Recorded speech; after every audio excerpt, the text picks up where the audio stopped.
वर्गाला कष्टकरी वर्गाला सगळ्या घटकांना आवाहन करत होतो।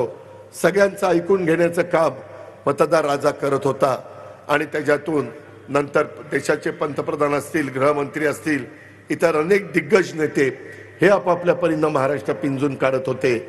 विरोधकांमधले देखील नेतेगण महाराष्ट्र पिंजून काढत होते। पण शिवशाहू फुले आंबेडकरांच्या महाराष्ट्रातल्या जनतेने कधी न भूतो न भविष्यती महाराष्ट्राची निर्मिती 1 मे 1960 ला संयुक्त महाराष्ट्राचा मंगल कलश स्वर्गीय यशवंतराव चव्हाण साहेबांनी आणला। आजही ती आठवण आहे, आजही त्याची नोंद इतिहासामध्ये झालेली आहे। आणि तेव्हापासून जेवढ्या निवडणुका झाल्या 57, 62, 67, 72, 78, 80, 85, 90, 95, 99, 2004, 2009, 2014, 2019 आणि 2024 कधीही काँग्रेस एक संघ असताना, विरोधक अतिशय कमकुवत असताना देखील इतकं एकतर्फी मतदान झालेलं नव्हतं।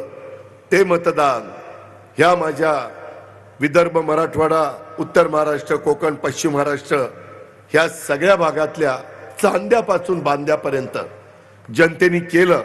आणि तो कौल बघितल्यानंतर अक्षरशः आम्ही तर म्हणजे विचार करायला लागलो की बाबा आता एवढी मोठी जबाबदारी आपल्या खांद्यावर मतदारांनी टाकलेली आहे, बारामतीकरांनी टाकलेली आहे।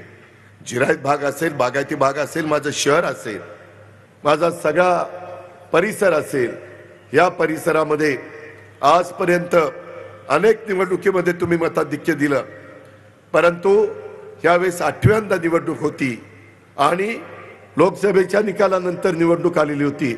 आणि तुम्ही ज्यावेळेस सकाळी काउंटिंग सुरू झालं त्यावेळेस तर काही चॅनलवाल्यांनी कहरच केला। काउंटिंगला पोस्टल बॅलेटमध्ये अजित पवार पिछाडीवर झाले। आमच्या मातोश्री तर आमच्या घरामध्ये देवघर आहे, तिथंच जाऊन आई बसली। माझी मोठी बहीण तिच्याजवळ होती। अगं विजू अक्का कसं असं झालं? ती म्हणायची नाही, हे असं नाहीये, आम्ही बारामतीमध्ये फिरलोय, काळजी करू नको। ती आपली देवाचा जप करत बसली, विठ्ठला पांडुरंगा, पांडुरंगा विठ्ठला। आणि मग नंतर मी एकाला फोन केला, काय बाबा हे काय नक्की काय? म्हणले काय नाही, आपल्याला 60-70% मतं मिळत आहेत, आपण पुढे आहोत। आणि नंतर काही बारामतीकरांनी जी बटणं दाबली त्याच्यामध्ये आपण मागे राहिलो नाही, सतत प्रचंड लीडनं आपण पुढे चाललो। आणि अनेकांचं, तुमचं सगळ्यांचं कार्यकर्त्यांचं स्वप्न होतं, काही जीवाभावाच्या बारामतीकरांचं स्वप्न होतं, माझ्या मतदार राजाचं स्वप्न होतं।